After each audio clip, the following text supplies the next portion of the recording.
February 1943, East Pittsburgh, Pennsylvania. Westinghouse Electric Factory.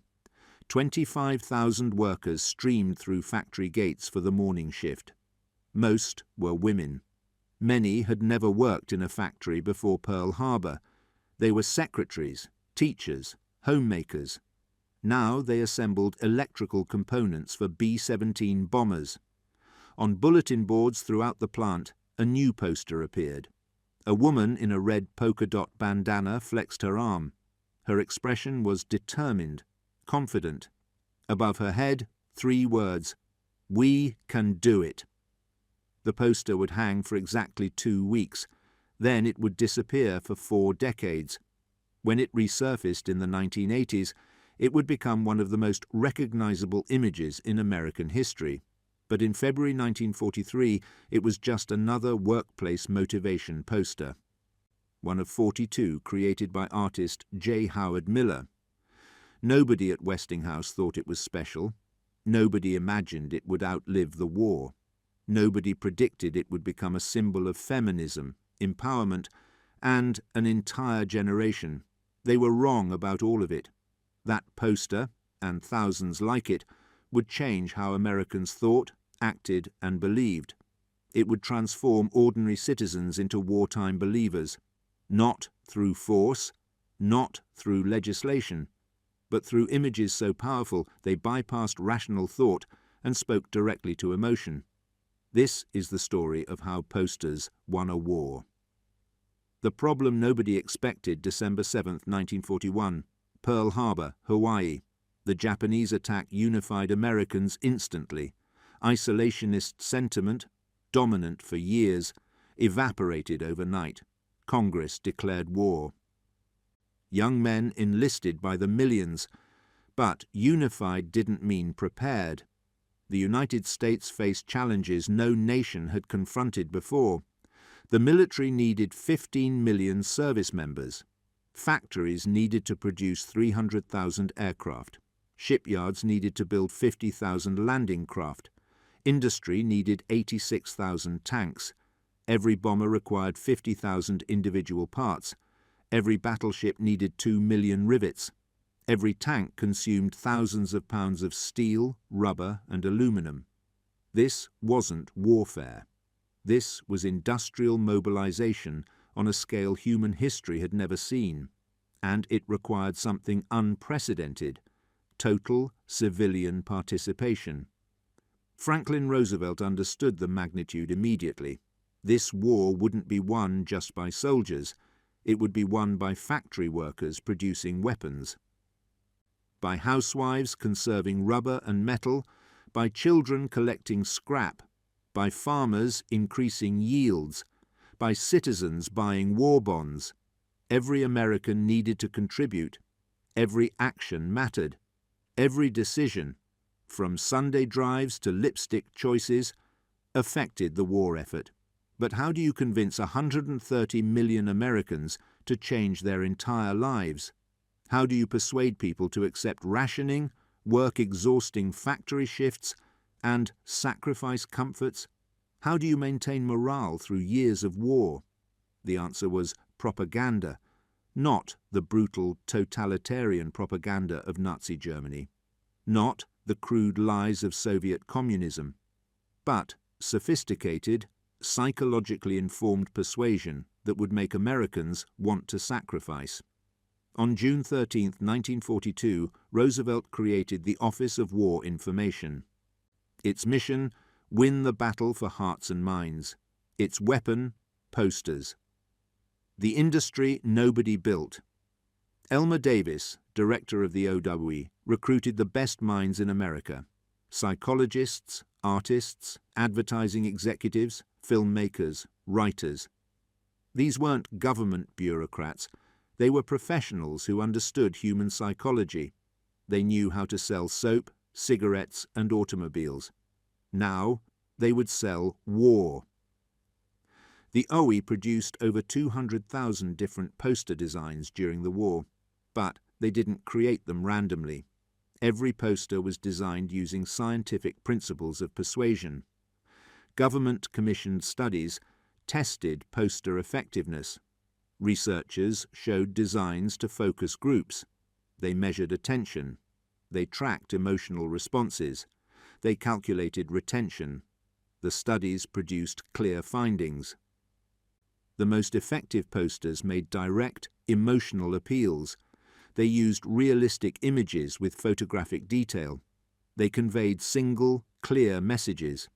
Symbolic posters, abstract imagery, complex metaphors, attracted less attention. Humorous posters made less favorable impressions. Neither inspired enthusiasm effectively. The research was specific. Colors mattered.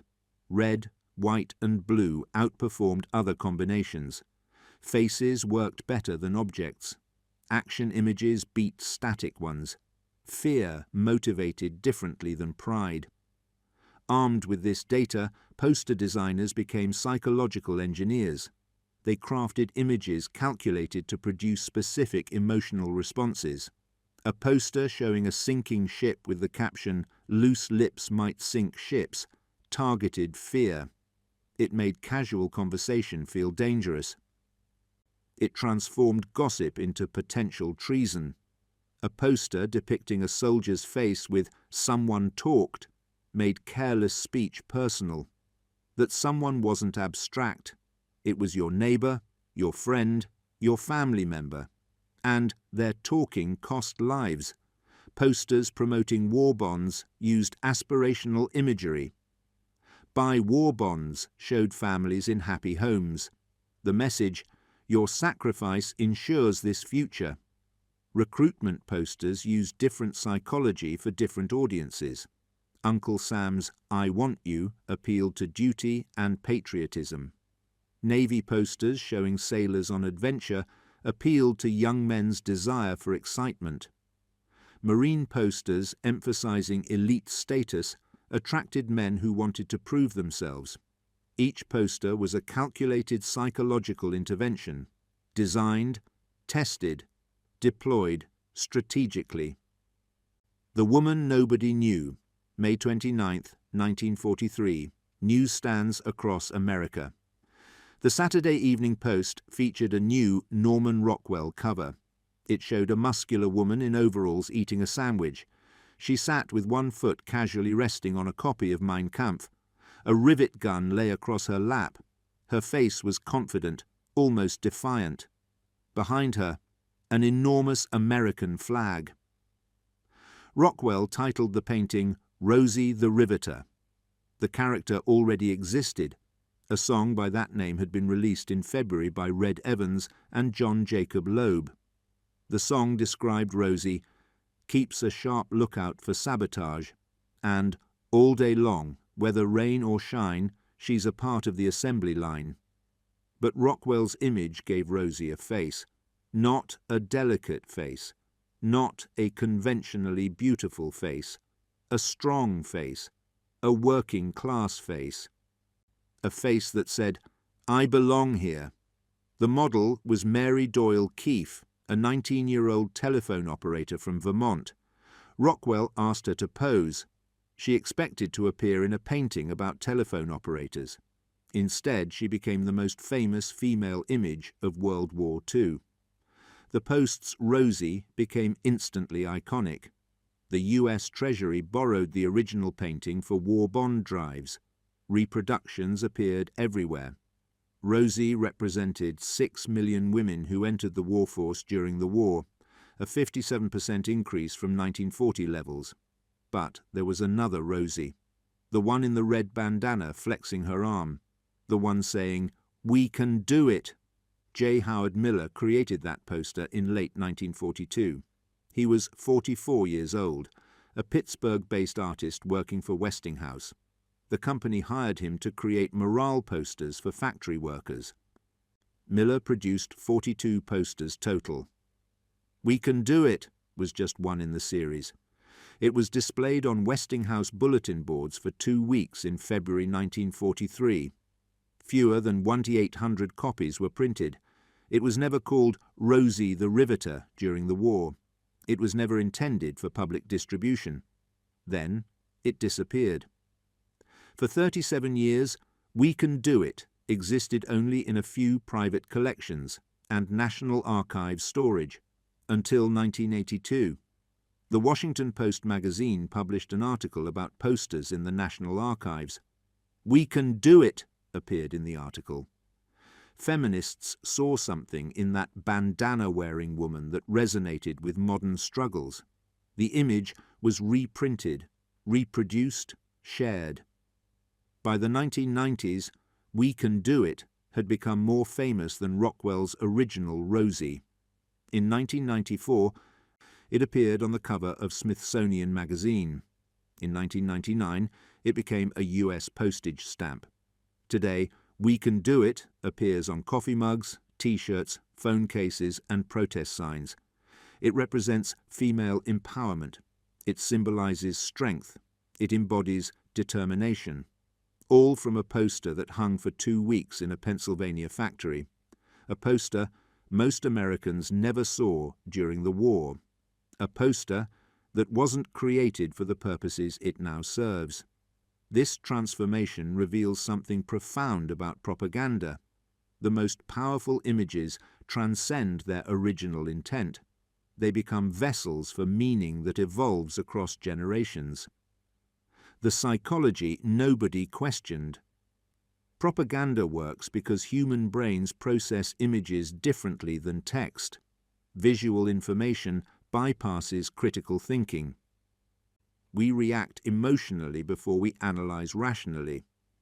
Neuroscience now confirms what 1940s psychologists suspected. The amygdala, the brain's emotional center, processes images in 13 milliseconds. Conscious thought takes 250 milliseconds. This means we feel before we think. Propaganda images trigger emotional responses before rational analysis can intervene.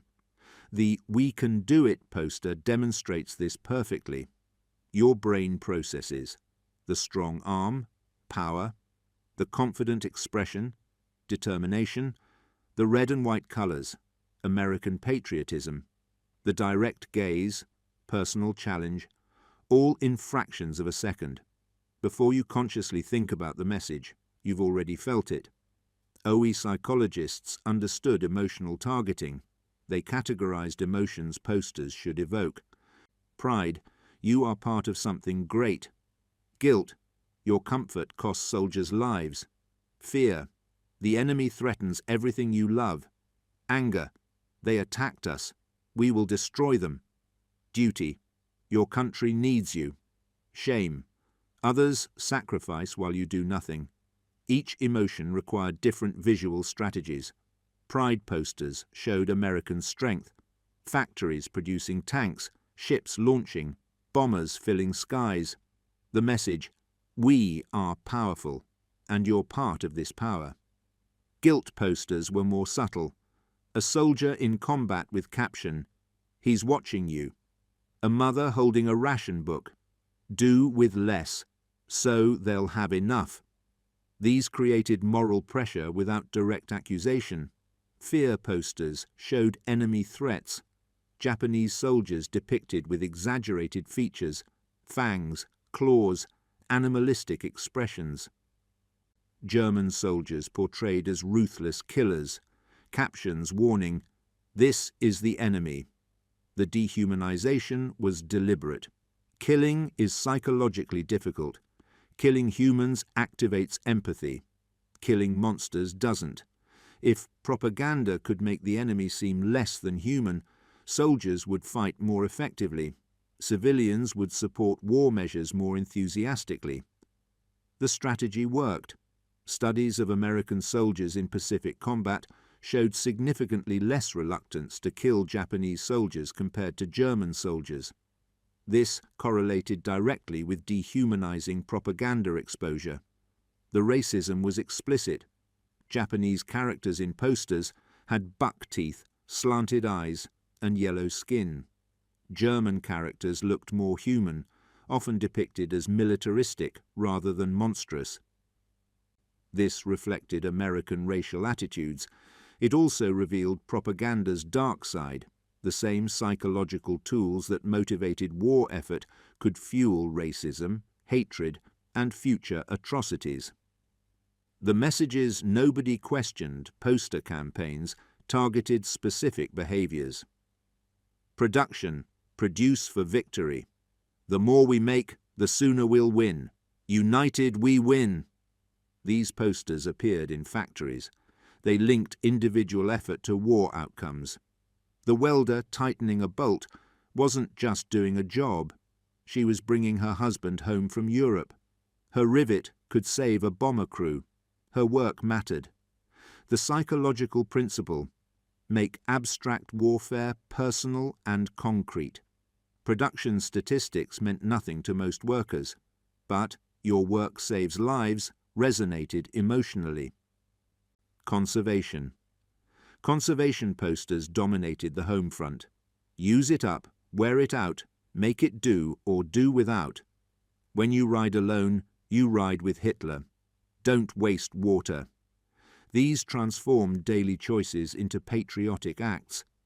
Taking the bus instead of driving alone wasn't inconvenience, it was defeating fascism.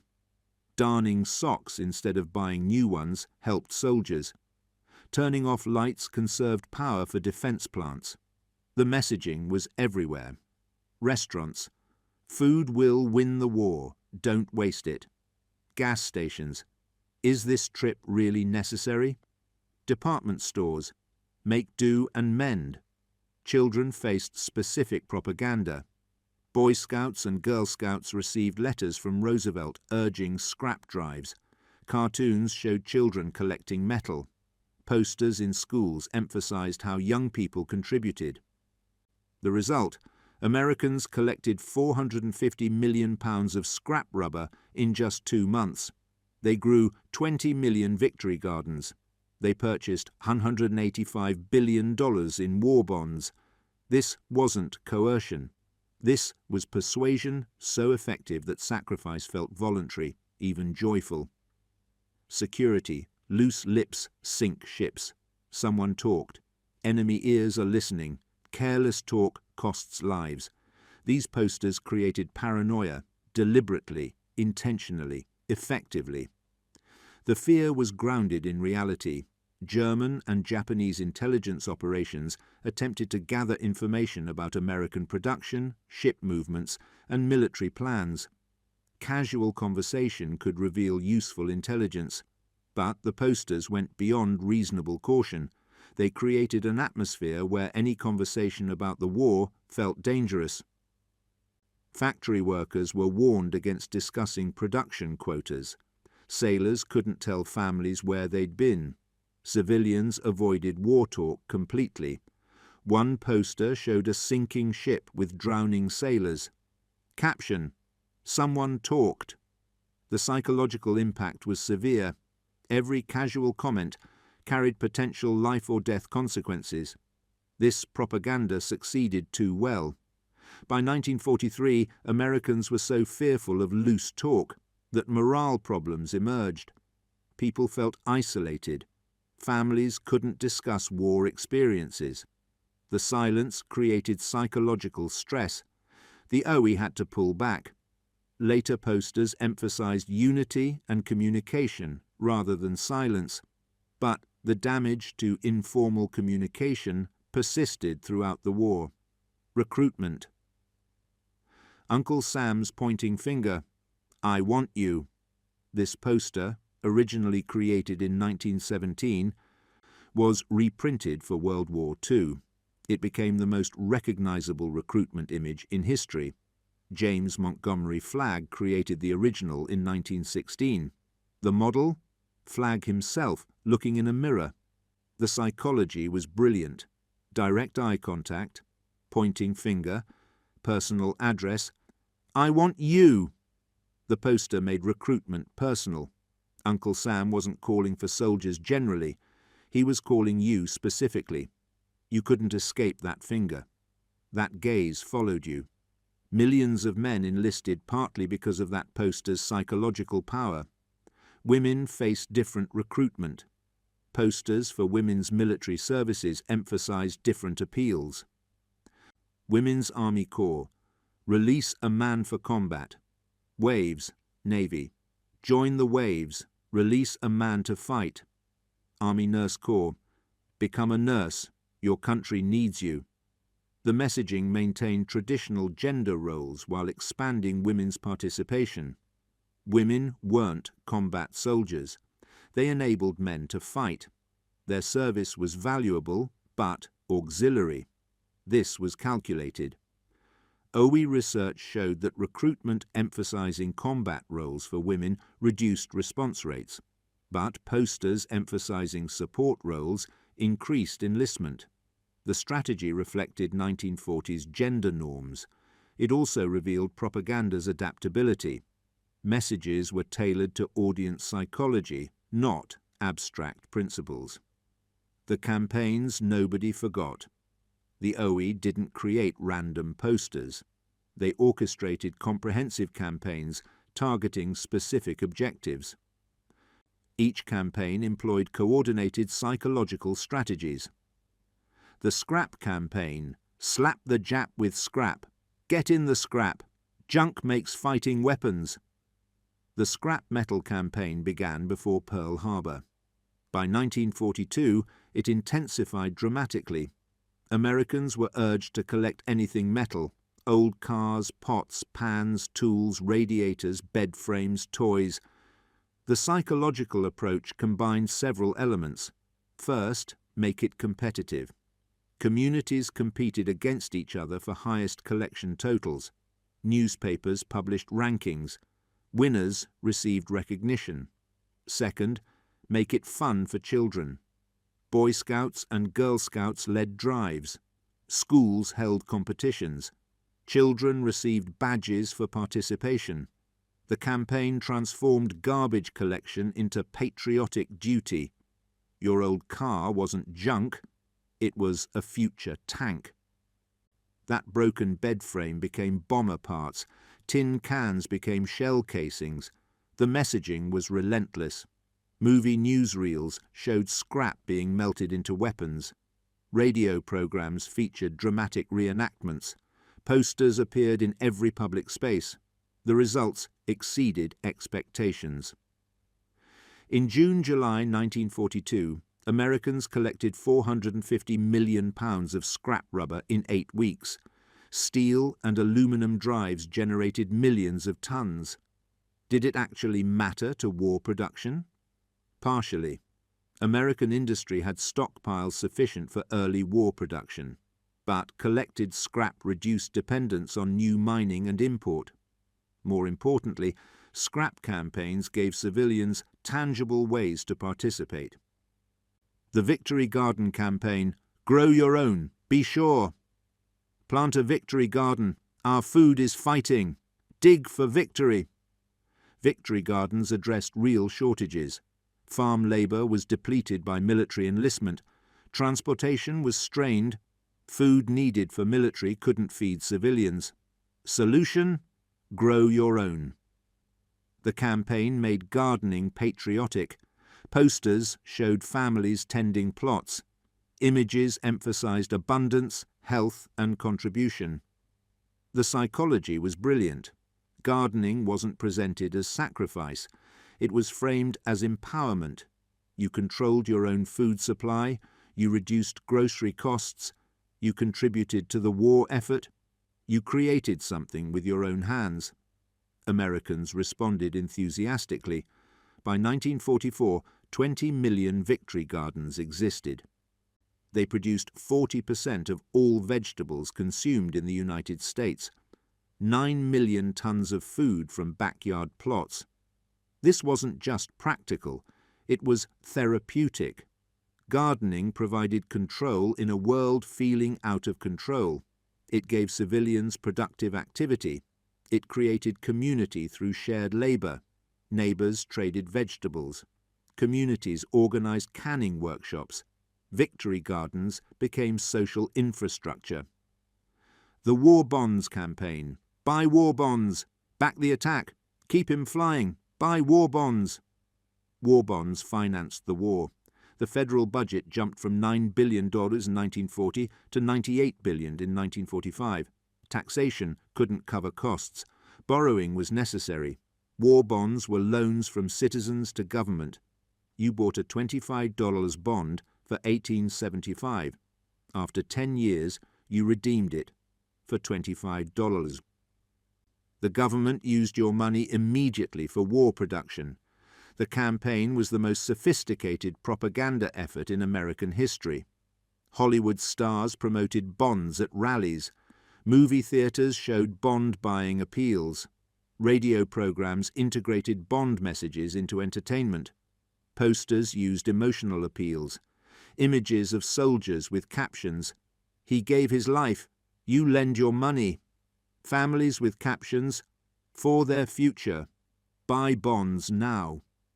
American flags with captions, "Keep this flag flying, buy bonds." The messaging created moral obligation. Not buying bonds meant not supporting troops. It meant not caring about victory. It meant selfishness, while others sacrificed lives. The guilt was powerful. Who could refuse when bonds were framed as supporting soldiers? Who could say no when neighbors were buying? Bond drives became competitive. Companies pushed employees. Communities set quotas.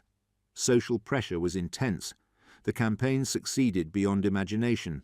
Americans purchased $185.7 billion in war bonds.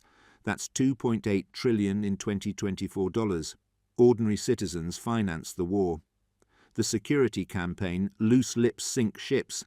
Careless talk costs lives. Someone talked." Security posters created paranoia. This was intentional. The threat was real. German and Japanese intelligence operated in the United States. Spies sought information about production, ship movements, military plans. Casual conversation could reveal useful intelligence. But the propaganda went beyond reasonable caution. It created an atmosphere where all conversation felt dangerous. One poster series was particularly effective and disturbing. It showed scenarios where casual talk led to disaster. A woman at a party mentions her husband's ship departure. The scene shifts to that ship torpedoed at sea. Caption, "Someone talked." Another showed a man at a bar discussing factory production. Next panel, enemy bombers attacking that factory. Caption, "Careless talk costs lives." The psychological technique, make abstract espionage viscerally personal. Your words could kill. Your conversation could sink ships. Your friend might be an enemy agent. The campaign succeeded too well. By 1943, Americans were terrified of any war-related conversation. Soldiers couldn't discuss experiences. Factory workers wouldn't mention production. Families avoided war topics entirely. This created severe morale problems. The isolation was psychologically damaging. People needed to process trauma, share experiences, connect with others. The security propaganda prevented that. By 1944, the OE shifted messaging. New posters emphasized unity and communication. America's answer, production. Together we can, together we will. The message changed from "don't talk" to "work together." But the damage from security paranoia persisted. The technique nobody questioned. How did propaganda posters actually work psychologically? Modern neuroscience confirms what 1940s designers intuited. Emotional priming, the brain processes emotional content 20 times faster than rational content. Propaganda exploits this. Images trigger feelings before thoughts. A poster showing a sinking ship makes you feel fear. Then your brain rationalizes. I should be careful what I say. The fear came first. The reasoning came second. This sequence is critical. If you think before you feel, you might question the message. If you feel before you think, the message bypasses critical analysis. Color psychology. Red stimulates urgency and action. Blue creates trust and calm. Yellow attracts attention. Posters combined colours strategically, red backgrounds for emergency messages, blue backgrounds for reassuring messages, American flag colours, red, white, blue, for patriotic appeals. The colour choices weren't aesthetic. They were calculated to trigger specific psychological responses. Directional gaze. Uncle Sam points at you. His eyes follow you. You can't escape that gaze. Eye tracking studies show humans automatically follow depicted gazes. If a poster subject looks at you, you feel personally addressed. If they point, you feel personally selected. This makes abstract appeals concrete. The nation doesn't need soldiers. Uncle Sam needs you. Social proof. Many posters showed groups of people, workers together, families together, communities together. The psychological principle: humans conform to perceived group behavior. If everyone is buying war bonds, you should too. If everyone is gardening, you should too. If everyone is conserving, you should too. The posters showed you what everyone was doing. This created pressure to conform. Authority. Posters often included official seals, government logos, or statements from Roosevelt. These activated obedience to authority. Stanley Milgram's famous experiments in the 1960s demonstrated how powerfully authority figures influence behavior. But 1940s propagandists already understood this intuitively. Government endorsement made messages more compelling. Repetition. The same messages appeared everywhere, same slogans, same images, same themes. Repetition creates familiarity. Familiarity creates acceptance. Acceptance creates compliance. You couldn't escape loose lips sink ships. After seeing it hundreds of times, the message became unquestionable truth.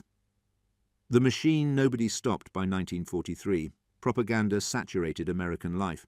Post offices, war bond posters, schools, conservation posters, factories, production posters, streetcars, recruitment posters, store windows, patriotic displays, newspapers, ads linking products to war effort, radio, public service announcements, movie theatres, newsreels, and war films. The propaganda wasn't separate from daily life. It was woven into every experience. You couldn't avoid it. You couldn't escape it. Even commercial advertising adopted war themes. Coca-Cola ads showed soldiers drinking Coke. General Motors promoted tank production. Camel cigarettes featured soldiers smoking. Companies linked products to patriotism. Buying their product supported the war effort. Using their services aided victory. The line between government propaganda and commercial advertising blurred completely. Everything became about the war. The psychological effect was total immersion. Every message reinforced the same themes: sacrifice, unity, duty, victory. Dissenters faced social ostracism. Questioning the war meant questioning patriotism. Refusing to participate meant betraying soldiers. The propaganda created an environment where dissent became nearly impossible. This was deliberate, effective, and profoundly dangerous, because propaganda that erases critical thinking doesn't distinguish between just and unjust causes. The same techniques that mobilized Americans for World War II could be, and would be, used for less noble purposes in future conflicts. The racism nobody condemned. The darkest aspect of American propaganda was its treatment of Japanese Americans. Posters depicting Japanese soldiers as subhuman creatures, monkeys, rats, serpents, created an atmosphere that enabled one of America's greatest injustices. Executive Order 9266, February 19, 1942. Roosevelt authorized military commanders to designate exclusion zones. The order didn't mention Japanese Americans explicitly. It didn't need to. Everyone knew its purpose. Over 120,000 Japanese Americans, 70% US citizens, were forcibly removed from West Coast homes. They were imprisoned in internment camps. Their property was confiscated. Their rights were violated. Their loyalty was questioned based solely on race. Propaganda enabled this. Posters depicting Japanese as treacherous, subhuman enemies made internment seem reasonable. If the enemy was that dangerous, that fundamentally different, that inhuman, why wouldn't their American descendants be threats? The propaganda machine that mobilized America for war also facilitated racism. The images that inspired war production also inspired injustice. OE officials recognized the problem. Some proposed posters emphasizing Japanese-American loyalty. Some suggested images showing Japanese Americans fighting for America. These posters were produced. They showed Japanese American soldiers of the 442nd Regimental Combat Team, the most decorated unit in US military history. They emphasized loyalty and sacrifice, but they appeared less frequently than dehumanizing images. They received less prominent placement. They made less psychological impact.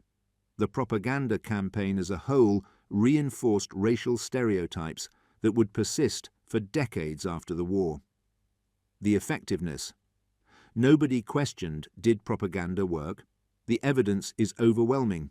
Women in the workforce increased from 12 million to 20 million between 1940 and 1944. War bond sales exceeded $185 billion. Scrap collection programs gathered millions of tons of metal, rubber, and paper. Production exceeded all projections. American factories produced 300,000 aircraft, 86,000 tanks, and 50,000 landing craft. These achievements required unprecedented civilian cooperation. Propaganda made that cooperation happen, but measuring effectiveness is complicated. Did Americans support the war because of posters, or because they genuinely believed in defeating fascism? Did Rosie the Riveter convince women to work, or did economic need and patriotic sentiment drive them? The truth is complex. Propaganda amplified existing sentiments. It gave people permission to act on impulses they already felt. It normalized behaviors that seemed unusual. It made sacrifice feel meaningful and necessary. Post-war surveys of factory workers revealed interesting findings. Most women said they worked primarily for economic reasons. Wages for war work exceeded peacetime women's jobs by 40 to 50%. But the same women said propaganda made them feel their work mattered. The posters didn't create motivation. They gave meaning to actions people took for other reasons. This made those actions sustainable over years of war. The legacy nobody predicted, August 15, 1945. VJ Day. Japan surrendered. World War II ended. The propaganda machine shut down. Posters came down from bulletin boards.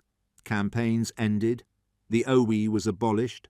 Women were told to leave factory jobs for returning servicemen. Rosie the Riveter was no longer needed. Her services were no longer required. Many women resisted. They'd discovered skills, confidence, and financial independence. They didn't want to return to pre-war roles, but social pressure was intense. Propaganda that had celebrated women workers reversed. New messaging emphasized women's domestic roles. Suburban housewife imagery replaced factory worker imagery. By 1946, 2 million women had been pushed out of wartime jobs. Those who remained faced wage cuts and demotions. The posters that had empowered women were forgotten, until they weren't. In the 1980s, feminists rediscovered "We Can Do It." The image perfectly captured their movement. A woman demonstrating strength, defying limitations, claiming power. That the poster was originally about factory production didn't matter. Images transcend original intent. They become what we need them to be. "We can do it" became a feminist icon. It appeared at protests, marches and rallies. It symbolized women's empowerment movements worldwide.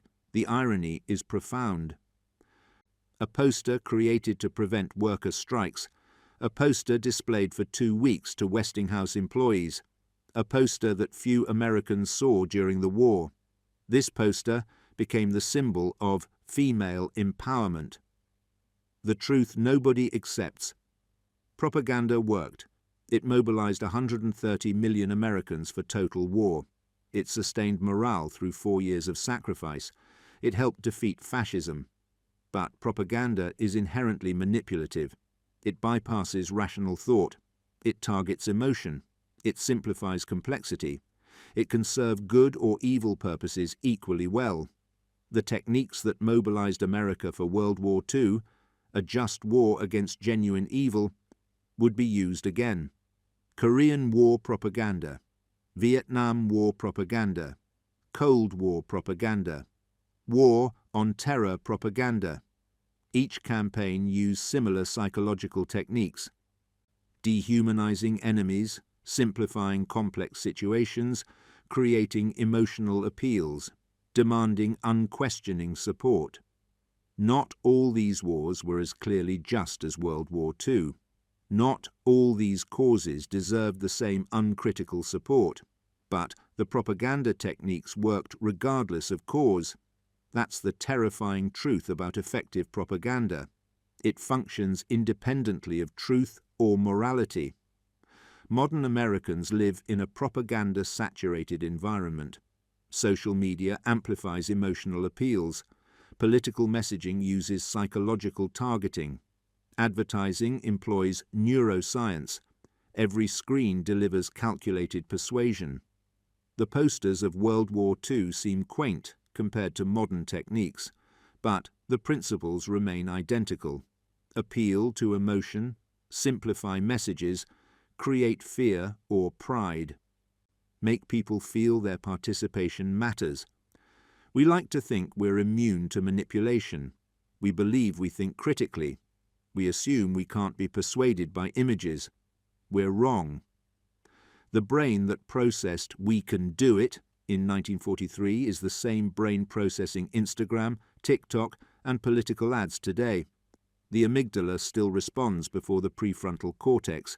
Emotion still precedes reason. The woman in the bandana. So who was she? The woman flexing her arm.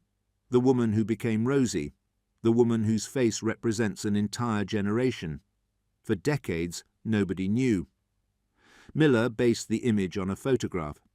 But which photograph? Which woman? In 1984, a Michigan woman named Geraldine Hoff Doyle claimed she was the model. She'd worked in a metal pressing plant in 1942. A photographer had captured her at work. She believed Miller based the poster on that photograph. The story spread. Doyle became famous. She received awards from women's organizations. The Michigan Women's Historical Center and Hall of Fame honored her. Except it wasn't true. In 2015, researcher James Kimball discovered the actual photograph Miller used. It showed a different woman, Naomi Parker, working at Alameda Naval Air Station in California. Parker had been incorrectly identified in wartime archives. Naomi Parker, later Naomi Parker Fraley, spent 70 years unrecognized. When the truth finally emerged, she was 95 years old.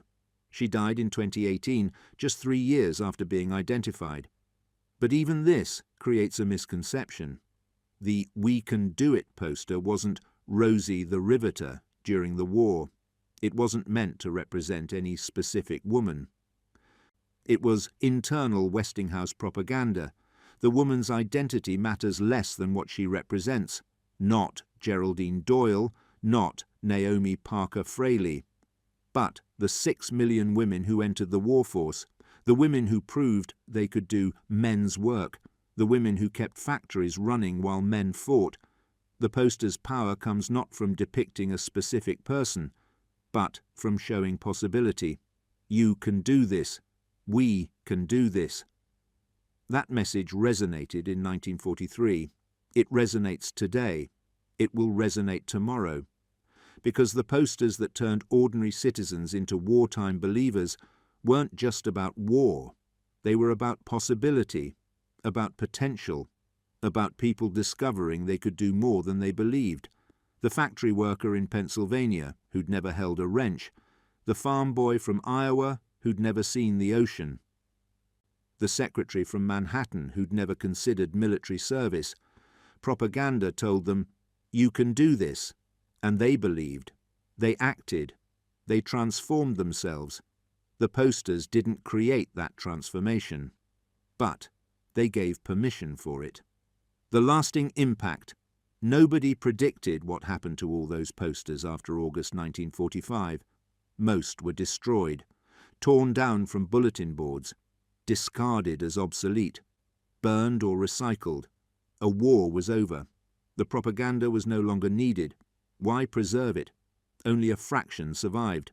Some were saved by the National Archives, some by individual collectors, some by accident, left in storage, forgotten in files. Today, World War II propaganda posters are highly collectible. Original "We Can Do It" posters sell for tens of thousands of dollars. Uncle Sam recruitment posters command similar prices. Even common designs bring hundreds of dollars. But their value isn't just monetary. These posters represent a moment when images changed history, when psychology defeated tanks, when belief mattered as much as bombs.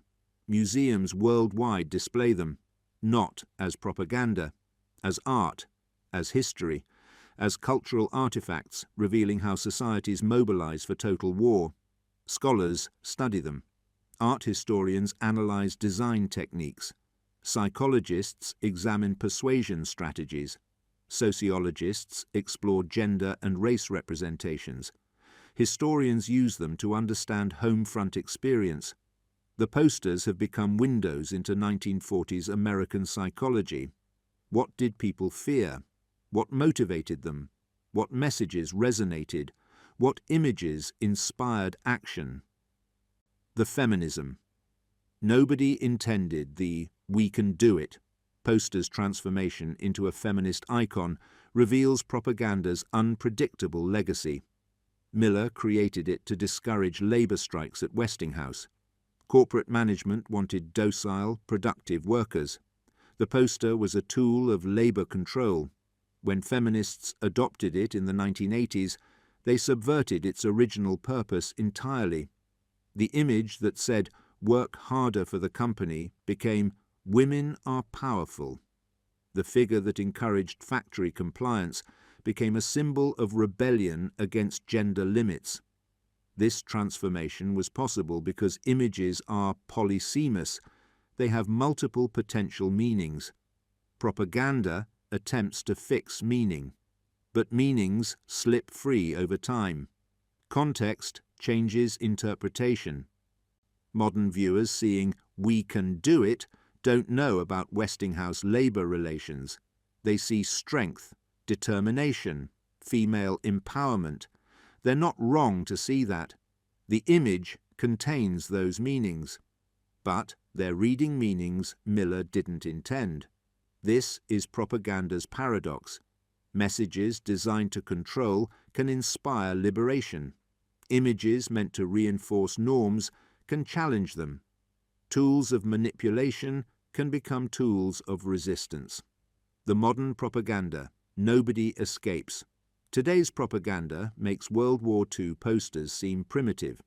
1940s designers had posters, radio, and films. Modern propagandists have infinitely more powerful tools. Social media platforms algorithmically optimize emotional manipulation. Facebook's newsfeed shows you content designed to trigger engagement.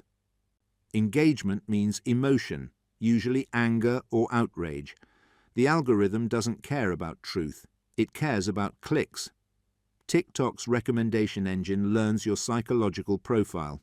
It tests content, measures response, refines targeting. Within hours, it knows exactly which messages manipulate you most effectively. Political micro-targeting uses personal data to craft individualized propaganda. Your browsing history reveals your fears. Your social media reveals your values. Your purchases reveal your priorities. Campaigns create hundreds of versions of the same message, each tailored to specific psychological profiles. You see propaganda designed specifically for you. Your neighbor sees different propaganda designed for them. This is more sophisticated than World War II techniques, but it's the same psychological foundation: emotional manipulation, simplified messaging, repetition, authority appeals, social proof. The difference? Scale and precision. 1940s propaganda was a blunt instrument. Same poster for everyone. Modern propaganda is a scalpel, customized message for each person. The neuroscience is identical. Bypass rational thought, trigger emotion, create belief. We think we're immune. We're not. The brain processing TikTok videos is the same brain that processed loose lips sink ships. The amygdala hasn't evolved. Emotional responses still precede rational analysis. The ethics nobody confronts. Is propaganda inherently wrong, or is it a neutral tool that can serve good or evil purposes? World War II propaganda mobilized Americans against fascism.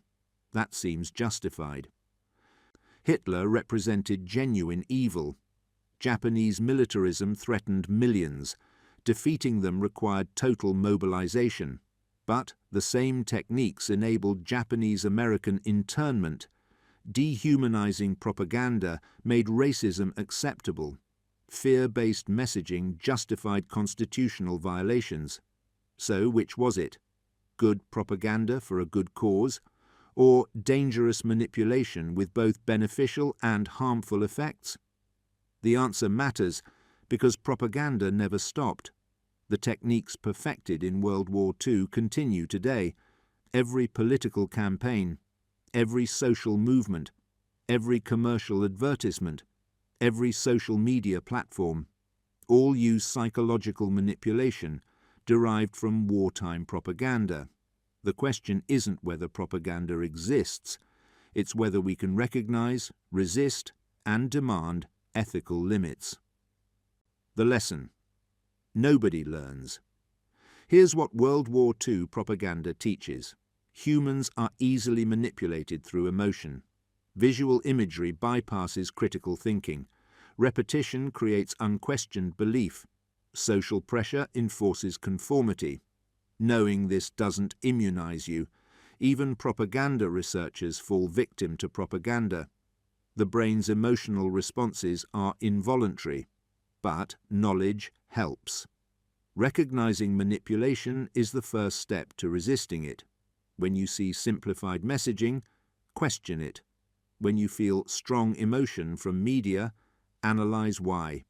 When everyone seems to agree, seek dissenting views. When authority figures demand unquestioning support, question hardest.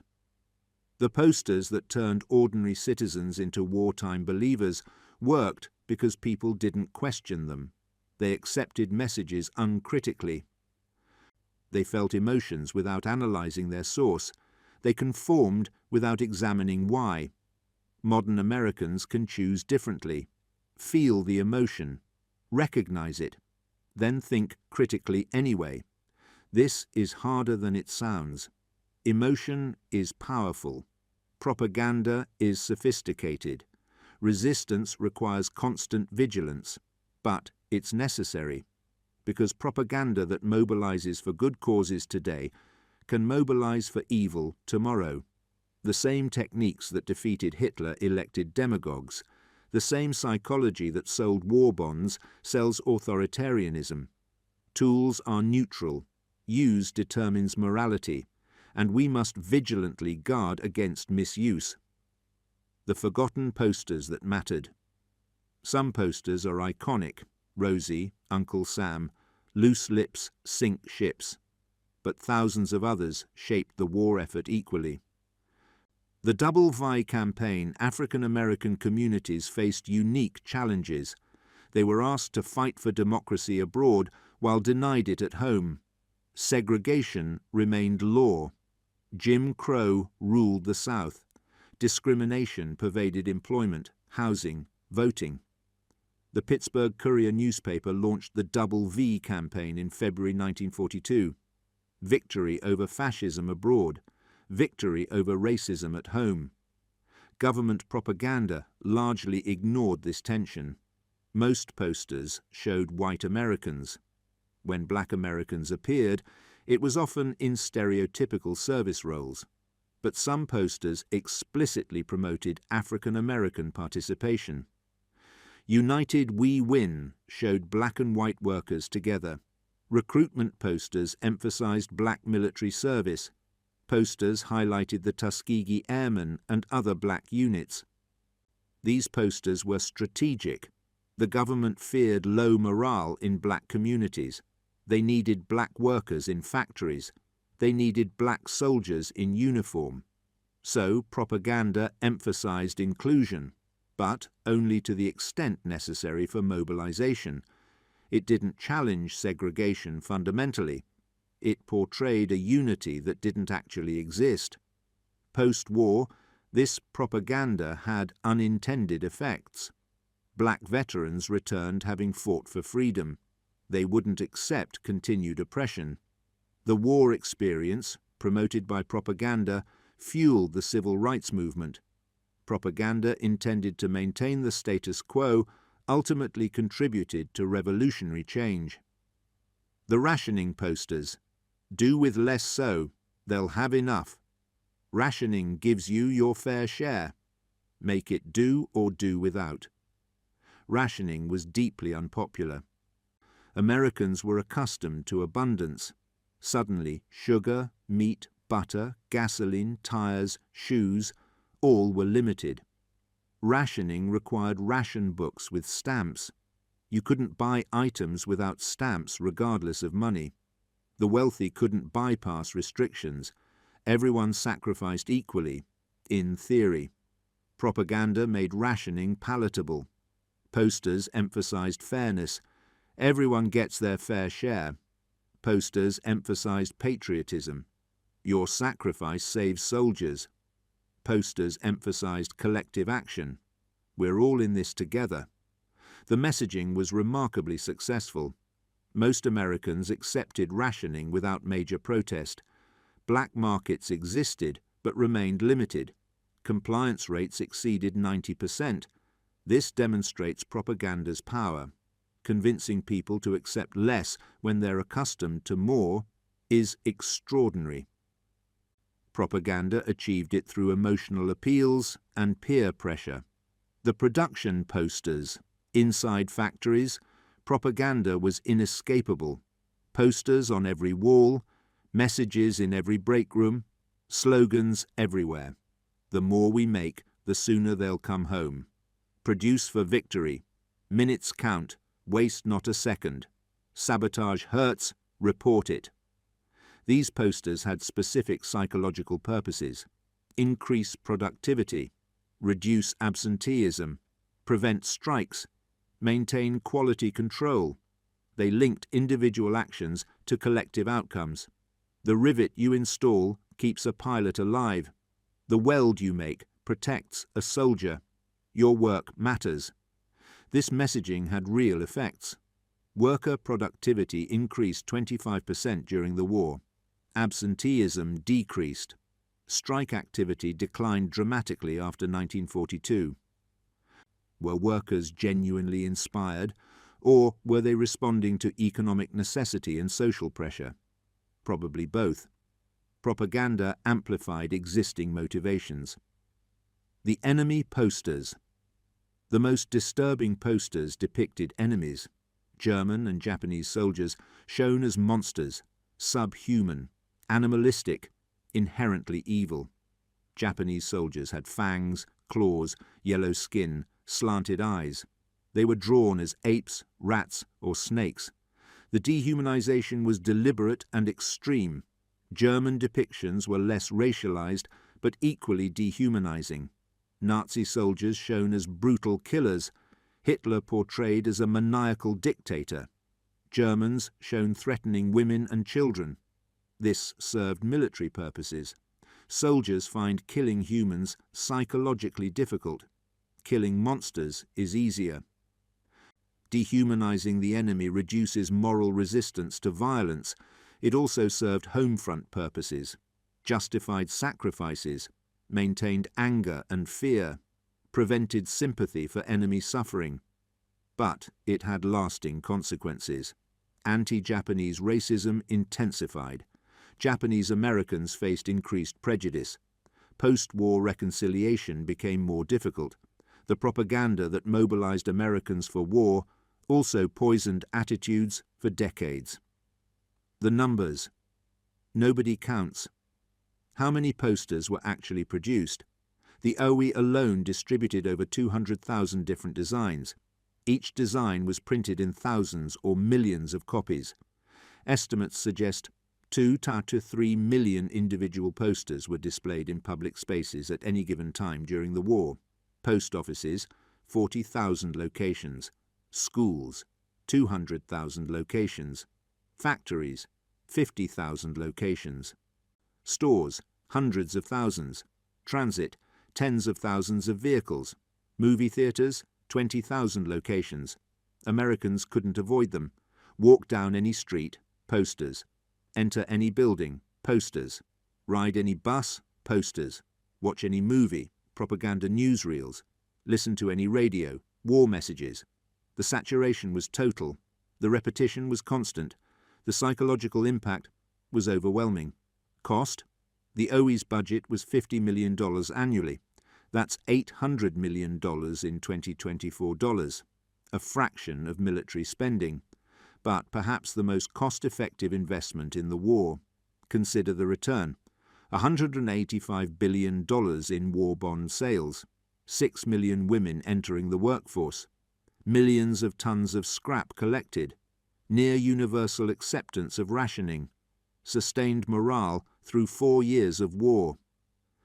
These outcomes came from words and images, not from tanks or bombs, from psychology, from persuasion, from propaganda. The artists nobody remembers. J. Howard Miller became famous posthumously for "We Can Do It." Norman Rockwell was already famous for his Saturday Evening Post covers. James Montgomery Flagg created Uncle Sam's Pointing Finger. But thousands of other artists created propaganda posters. Most remain anonymous. Their work survives, but their names don't. These artists faced an ethical dilemma. Use your talent for government manipulation, or refuse and potentially harm the war effort? Most chose to participate. They believed in defeating fascism. They wanted to contribute. They used their skills for what they saw as good purpose. Some had doubts. Was manipulation ethical, even for good causes? Did ends justify means? Should art serve state purposes? These questions had no easy answers. They still don't. Artists today face similar dilemmas. When should art serve political purposes? When does persuasion become propaganda? Where's the line between inspiration and manipulation? The legacy that never ends, propaganda didn't end in 1945. It evolved, adapted, became more sophisticated. 1950s, television propaganda begins. 1960s, color TV intensifies impact. 1970s, targeted demographic messaging. 1980s, MTV generation, rapid visual editing. 1990s, internet propaganda emerges. 2000s, social media revolution. 2010s, algorithm-driven micro-targeting. 2020s, AI-generated propaganda. Each decade brought new tools, but the psychology remained constant. Appeal to emotion, simplify complexity, repeat endlessly. Show social proof, invoke authority, make it personal. World War II posters established the template. Everything since has been refinement. Modern propaganda is more targeted, more personalized, more inescapable, more effective. But it's built on foundations laid in 1942 to 1945, when artists created posters that turned ordinary citizens into wartime believers. The question nobody answers: were the posters good or evil? Did they help or harm? Should we celebrate or condemn them? The answer is complex. They mobilized America against genuine evil. That's good. They enabled racism and authoritarianism. That's bad. They inspired positive social change. That's good. They manipulated through emotion. That's concerning. Perhaps the real question isn't about the posters themselves. It's about us. How do we respond to propaganda today? Do we recognize manipulation? Do we think critically? Do we question emotional appeals? Do we seek truth beyond simplified messages? The posters that turned ordinary citizens into wartime believers worked because people didn't ask these questions. They accepted messages uncritically. They felt without thinking. They believed without questioning. We can choose differently. We must choose differently. Because propaganda never stopped. It's in your social media feed right now. It's in political advertising. It's in news coverage. It's everywhere. The choice is yours. Accept it uncritically, or recognize, question, and resist. The woman in the red bandana flexing her arm asks, "We can do it." The question is, can we do it better?